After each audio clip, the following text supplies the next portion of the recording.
What's up, guys? It's me again. Welcome back to my YouTube channel. So for today's video ay pupunta kami ng Costco. So first magpapagas muna kami, then pupunta na kami sa Costco. And ang sabi, may marami daw sale ngayon kasi mag-winter na. Ewan ko kung totoo yun. Let's check kung may sale nga ba talaga. So ayan, yung Costco, medyo malaki na din siya. Para siyang SNR sa Pinas eh. Ang unang bumungad sa amin dito is chocolates kasi marami ng nagre-readying Canadian para sa Halloween. At ayan, I think sale siya parang from $15 to $11.49 na lang siya. Yan, sino dyan mahilig sa dairy milk? Comment down below. So, ayan, meron din ditong KitKat, Nestle chocolates and Sour Patch and everything. So, next one, dito naman tayo sa section ng mga cellphone. Nakita namin tong Samsung Flip. Nasa $699 na lang siya. Imagine, from $1,297 to $699 na lang siya. Bongga, diba? Kakaloka, diba yung mga ano dito. Pero anyway, punta na tayo sa clothing section. Ito, yan. Yung corduroy jacket na yan is binili ko, pati itong Paris na sweater. So, ito naman, nakita ko itong Parmesan cheese. Tapos naisipan kong gumawa ng carbonara. So, kunin natin yan.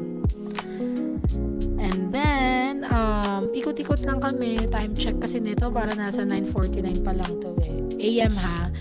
And wala pa yung parang free taste. So, hintayin pa namin yun. So, ayan, itong section na to, nakita ko itong bacon bits. So, pandagdag ingredients din siya dun sa carbonara na gagawin ko. Siguro gagawin ko na lang siyang vlog para share the ingredients, diba? Bongga! So, itong part na to, fridge yan na, yung malaking yan. Hindi na ako pumasok kasi yung lamig eh. Ito din, yung macarons, so sarap yan, in fairness. Anyway, so ito, chine-check ko na lang siya kung may bulok siya or wala. Sayang kasi kung may bulok eh. Ayan, bibili tayo niya ng I think nasa ano yun eh, nasa $9. Hindi ko na na-check. Anyway, nandito tayo sa bread section and plant section. Kasi yung gilid niyan may parang ito, yan, plant. Syempre, nanay ko for the plant tita. Habang ako outfit check, pak.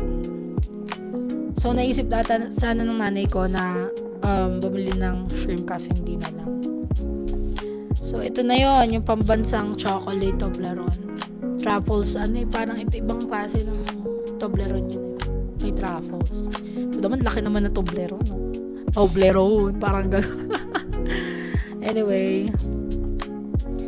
So, ayan yung mga decoration ng pang-Christmas. Nagre-ready na din sila. Ang gaganda, no? Gaganda din ang price niya. Nasa mga parang $299 yun. Ang ganda, diba? Ang cute na to. Anyway, so ito, nakita ko yung Lego head na nasa desk ni Jelloy. Dito pala nila nabili yun. Ang cute. Gusto kong bilhin kaso naisip ko hindi pala siya parang wala akong paggagamitan. Ayan na, time check para nasa 10:30 na ata nito. First free taste. Tignan natin kung anong lasa na ito. Sip. Yun lang. Hindi masarap. 3 out of 10. Ganun. Second free taste ko ito.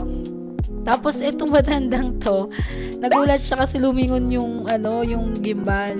Para na-curious siya. Pero sinabi ko na lang na it's a camera. So, third free taste natin is itong yogurt. Ang sarap nito, 10 out of 10. May kasama siyang raspberry at saka blueberry. So, naka-second try pa tayo kasi naman, masarap eh. Yan, ito na yung fourth free taste natin. Carrot cake siya. So, pagkatikim ko pa lang nung frosting nito, masarap, in fairness. 9 out of 10. Wala pa rin tatalo dun sa yogurt. Tingin-tingin na sa baka mamaya. Charot. Anyway, so ito, sa mga nagtatanong kung bakit nawala yung pimples ko, ang gamit ko lang yan is K-Bloom Rejuvenating Set. Pag-bayla na kayo, PM nyo lang ako sa Facebook ko. So, itong time na to, check out na kami. Sa mga kapwa-Pilipino namin yung mag-aasikaso sa amin. And then, ito na yung part na titignan ng isang employee yung receipt mo kung pareha siya dun sa nasa cart mo. Pero hindi niya yan titignan. Anyway, so yun lang. See you on my next vlog. I think i-upload ko siya next week. Okay? Alright. Thank you. Thank you for watching, guys. Don't forget to like, comment, and subscribe. Thanks for watching. Bye-bye.